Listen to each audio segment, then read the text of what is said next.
প্রিয় দর্শক, কবি বলেছে, এমনও জীবন তুমি করো হে গঠন, মরিলে হাসিবে তুমি, কাঁদিবে ভুবন। ঠিক তদ্রুপ ভুবনকে কাঁদিয়ে গেলেন, বাংলার জমিনের প্রত্যেকটা মানুষকে কাঁদিয়ে পরপারে পাড়ি দিলেন সার্সিনার পীর সাহেব হুজুর। দর্শক, আপনারা সকলেই অবগত আছেন যে হুজুরের জানাজা কিন্তু গত বৃহস্পতিবার 3টার পরে তার নিজ মাঠে অনুষ্ঠিত হয়েছে।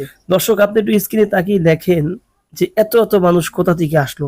কারণ বৃহস্পতিবার দিনটা ছিল সম্পূর্ণ ভয়াবহ একটি দিন। কারণ হলো, সারাদিন শাটডাউন ছিল, গাড়ি চলা বন্ধ ছিল। গাড়ি বন্ধ থাকা সত্ত্বেও দেখেন এত লক্ষ লক্ষ মানুষ ওখানে হাজির হয়েছে। আর যদি গাড়ি চলা বন্ধ না থাকতো, তাহলে হুজুরের ভালোবাসার মানুষগুলো কতই যে ওখানে উপস্থিত হইতো তা আমার জানা নেই। দর্শক, স্ক্রিনের ভিতরে যাদেরকে দেখতে পাচ্ছেন, এরা কিন্তু সবাই হুজুরের ভালোবাসার মানুষ। এখানে কিন্তু কোনো ভেদাভেদ হয়নি, কে সার্সি না করে এটা কিন্তু দেখা হয়নি, কে চরমনাই করে এটাও কোনো দেখা হয়নি, কি তাবলিগ, কি বিএমপি, কি আওয়ামী লীগ, কি জাতীয় পার্টি, এটাও দেখা হয়নি। এক কথায় দলমত নির্বিশেষে সকলেই কিন্তু হুজুরকে ভালোবাসে। সেই ভালোবাসার মানুষ ওখানে হাজির হয়েছে। আমি মনে করি এদের ভালোবাসার ভিতরে কোনো ছলচত্বরি ছিল না, কোনো ভেজাল ছিল না। অরিজিনাল ভালোবাসার মানুষগুলোই কিন্তু ওখানে হাজির হয়েছিল। তাই দর্শক, আপনাদের সকলের কাছে আমি দোয়া চাই, আমি আপনাদের সকলের জন্য দোয়া করি। আল্লাহ সুবহানাহু ওয়া তাআলা আমাদের প্রত্যেককে হুজুরের মতো একটি জীবন গড়ার তৌফিক দান করেন।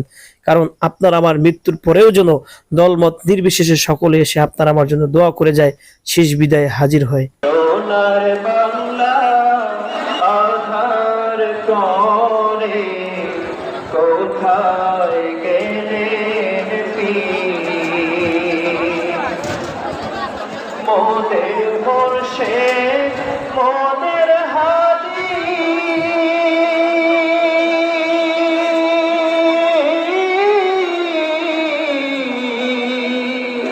রইল হেথায় চক্ষু মোদি। মোদের মুর্শিদ, মোদের হাদী,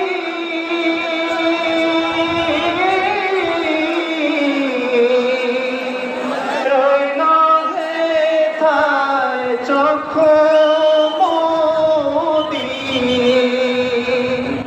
পেলে তাহার পদধূলি,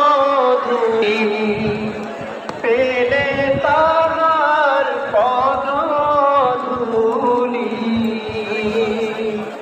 লইতাম পেতে